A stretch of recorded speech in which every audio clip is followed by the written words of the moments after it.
রসুল সাল্লাহ সাল্লামকে কেউ স্বপ্নে কি দেখতে পাবে? প্রশ্ন হচ্ছে, রসুল সাল্লাহ আলাইহি আসাল্লামকে কোনো উম্মাদ, কোনো মানুষ কি স্বপ্নে দেখতে পাবে?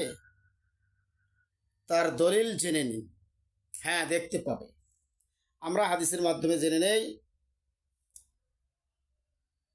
আবু হুরায়রা রাদিয়াল্লাহু তাআলা আনহু ক্বালা ক্বালা রাসূলুল্লাহ সাল্লাল্লাহু আলাইহি সাল্লাম, আবু হুরায়রা রাদিয়াল্লাহু তাআলা তে বর্ণিত, তিনি বলেন, রসুল সাল্লাল্লাহু আলাইহি সাল্লাম বলেছেন, মান রানি ফিল মানামি ফায়াসায়ারানি ফিল ইয়াকাযাতি আও কান্নাকা রা আও কান্নামা রাআনি ফিল ইয়াকাযাতি লা ইয়াতামাসসালু শাইতানু বি।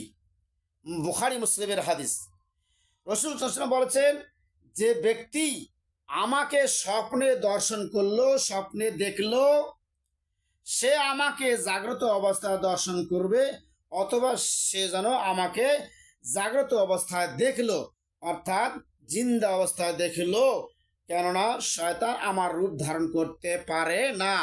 রসুল সাল্লাল্লাহু আলাইহি ওয়াসাল্লামকে যদি কেউ স্বপ্নে দেখে, তাহলে সে সত্যি নবীকে দেখেছে, সত্যি নবীকে দেখেছে। আর নবী যদি বলে, আমি তোমার নবী মোহাম্মদ, এরকম যদি এভাবে যদি সে দেখে যে মোহাম্মদ সাল্লাল্লাহু আলাইহি ওয়াসাল্লামকে স্বপ্নে দেখেছে, তাহলে সে সত্য দেখেছে, সে সৌভাগ্যবান ব্যক্তি। কারণ শয়তান মোহাম্মদ সাল্লাল্লাহু আলাইহি ওয়াসাল্লামের রূপ ধারণ করতে পারবে না। অত্র হাদিসটি বুখারী 110, 6197, মুসলিম 2266, তিরমিজি 2280, আবু দাউদ 5023, ইবনে মাজাহ 3901, আহমদ 3788, 7128, 7500, 8303, এসব অনেক রেফারেন্স রয়েছে। হাদিসটি সহিহ।